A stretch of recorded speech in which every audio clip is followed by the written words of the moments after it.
నాగేశ్వరరావు గారైతే మనకి ఈ యొక్క డబ్బులకు సంబంధించి కూడా ఏం కూడా ప్రకటించడం లేదు. ఈ యొక్క డబ్బులు ఏవైతే ఉన్నాయో యాసంగి డబ్బులు అన్నమాట. రైతన్నలు కూడా చూసుకున్నట్టయితే చాలామంది అయితే అన్నా నాకు రైతు భరోసా రాలేదు, రాజన్న సిరిసిల్ల ఈ యొక్క చూసుకున్నట్టయితే ఇప్పటి వరకు 4 ఎకరాల 30 గుంటలు అంటే యాసంగి రాలేదని అయితే చెప్పడం జరిగిందనమాట. అంటే 4 ఎకరాల పై ఉన్న రైతులందరికీ కూడా యాసంగి డబ్బులు అనేవి అయితే పడలేదని అయితే చాలామంది అయితే చెప్పడం జరిగింది. అలాగే ఇక్కడ రైతు రుణమాఫీ గురించి కూడా కోసం అడగండి అని అయితే అడగడం అయితే జరుగుతుంది అనమాట. రైతు రుణమాఫీ సంబంధించి కూడా చాలామందికి అయితే రుణమాఫీ అప్పుడు ప్రభుత్వం అనేది చేయడం జరిగింది, 2 లక్షల రూపాయల రుణం అనమాట.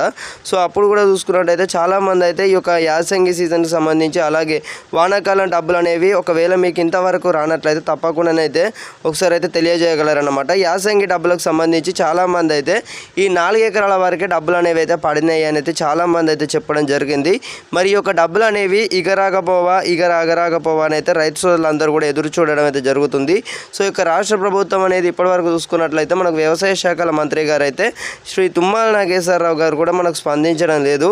సో ఇప్పటివరకు మరి ఈ యొక్క డబ్బులకు సంబంధించి కూడా పెండింగ్ ఫండ్స్ ఏవైతే ఉన్నాయో ఈ యొక్క వానాకాలం డబ్బులు అనేవి మరి అప్పుడు యాసంగి అనేది సగం వేసారన్నమాట. సో ఇప్పుడు మరి పూర్తి సగం వేసి మరి మొత్తం పూర్తి స్థాయిలో వేస్తారా లేదా ఈ యొక్క డబ్బులకు సంబంధించి కూడా ఇలానే పట్టించుకునే వారు కూడా ఇప్పటివరకు చూసుకున్నట్టయితే కేవలం దీని డబ్బులకు సంబంధించి సగం మాత్రమే వేసినట్లయితే తెలుస్తుంది అన్నమాట. సగం నిధులు విడుదల చేసినట్లయితే తెలుస్తుంది. సో వెంటనే ఈ యొక్క ప్రభుత్వం అనేది కూడా మనకు యాసంగి నిధులు ఎవరికైతే ఇంతవరకు 4 ఎకరాల పై ఉన్న రైతులందరికీ కూడా పడని వారు ఎవరైతే ఉన్నారో వీరందరికీ కూడా రైతు సోదరులందరికీ కూడా ప్రభుత్వం అనేది నిధులు త్వరగా విడుదల చేస్తుందని అయితే అందరూ కూడా ఎదురు చూడడం అయితే జరుగుతుంది. ఇప్పుడు దసరా ఉన్న నేపథ్యంలో చూసుకున్నట్లయితే అంటే పండుగ ఉన్న నేపథ్యంలో చూసుకున్నట్లయితే రాష్ట్ర ప్రభుత్వం అనేది కూడా మరి ఈ యొక్క పెండింగ్ ఫండ్స్ అనేవి కూడా రిలీజ్ చేస్తారా లేదా అనేది కూడా రైతులందరూ అయితే అడగడం అయితే జరుగుతుందన్నమాట. మరోపక్క చూసుకున్నట్టయితే వ్యవసాయ శాఖల మంత్రి గారు కూడా స్పందించడం లేదు. ఈ యొక్క డబ్బులకు సంబంధించి కూడా చూసుకున్నట్టయితే వానాకాలం సీజన్ సంబంధించి అందరికీ కూడా డబ్బులు అనేవి అయితే పడినట్లయితే తెలుస్తుంది. లేదా ఇప్పటివరకు చూసుకున్నట్టయితే మనకు వానాకాలం డబ్బులు ఏవైతే ఉన్నాయో ఆ యొక్క డబ్బులకు సంబంధించి కూడా యాసంగి డబ్బులు అనేవి మరి వానాకాలంలో కలిపిర్రా. చాలామందికి అయితే ఈ యొక్క వానాకాలం సీజన్ డబ్బులు అనేవి అప్పుడు పడ్డాయి కదా, అప్పుడు పడినప్పుడే ఈ యొక్క యాసంగి సీజన్ సంబంధించి డబ్బులు అనేవి మరి అందులో పడ్డాయి అనేది అయితే మనకైతే ఈ యొక్క చూసుకున్నట్టయితే ఇప్పటివరకు అయితే ప్రశ్న వచ్చేసి కూడా మారిందన్నమాట. ఇప్పటివరకు కూడా ఈ యొక్క రాష్ట్ర ప్రభుత్వం అనేది మరి ఈ యొక్క డబ్బులు అనేవి కేవలం 4 ఎకరాల వరకు మాత్రమే యాసంగి సీజన్ సంబంధించి డబ్బులు అనేవి అయితే పడినట్లయితే తెలుస్తుంది. మరి ఇప్పటివరకు కూడా చూసుకున్నట్టయితే ప్రభుత్వం సైడ్ నుంచి కూడా ఈ 4.5 ఎకరాల వరకు అయితే వచ్చేసి కూడా ఎలాంటి కూడా మనకు ఎక్కడ కూడా స్పందించడం లేదన్నమాట. ఎవరు కూడా స్పందించడం లేదు ఈ యొక్క డబ్బులకు సంబంధించి కూడా.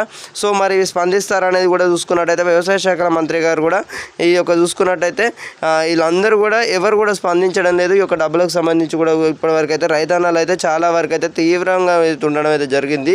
రైతన్నలు కూడా ఎంతో వరకు అయితే చూసుకున్నట్టయితే పెట్టుబడి సాయం అనేది కూడా అందలేదు అనేది చాలామంది అయితే అప్పుడు ఇబ్బందులు పడిర్రు అయితే చాలామంది అయితే చెప్పడం జరిగింది. అప్పులు చేసి అప్పుడు చూసుకున్నట్టయితే వ్యవసాయం చేస్తారు కాబట్టి రైతు సోదరులు అందరూ కూడా ఎవరైనా కూడా రైతు సోదరులు అందరం కాబట్టి మనందరం కాబట్టి వ్యవసాయం చేస్తాం కాబట్టి ఖచ్చితంగా ప్రభుత్వం అనేది అయితే ఆదుకోవాలి. సో ఇప్పటివరకు చూసుకున్నట్టయితే కేవలం సగం వేసినట్లయితే తెలుస్తుంది. ఆ తర్వాత మనం చూసుకున్నట్టయితే వీడియో కాన్ఫరెన్స్ ద్వారా అప్పుడు ఆ యాసంగి అలాగనే ఉండగా వానాకాలం డబ్బులు అనేవి అయితే వేసినట్లయితే తెలుస్తుంది అన్నమాట. సో ఇక పూర్తి స్థాయి సమాచారం వచ్చేసి కూడా మనకు సగం మాత్రమే డబ్బులు అనేవి అయితే పడ్డాయని అయితే అటు ప్రభుత్వం సైడ్ నుంచి కూడా డిక్లేర్ అయితే చేసినట్లయితే తెలుస్తుంది. సో ఇదన్నమాట, మీకు అందరికి కూడా అర్థమైంది అనుకుంటున్నాను. ఇక మరి పూర్తి స్థాయి డబ్బులు అనేవి ఇంకెప్పుడు ఎత్తారో తెలియదు. మరి ఈ యొక్క ఏవైతే మళ్ళీ డబ్బులు రైతు భరోసా మళ్ళీ నిధులు విడుదల చేస్తారు కదా, మళ్ళీ వచ్చే సీజన్ అప్పుడు మరి అందులో కలిపేస్తారా ఇక గిట్ల అయిందన్నమాట మరి కథ. మనం దీనికి సంబంధించి కూడా ఏం మాట్లాడలేకపోతున్నాం.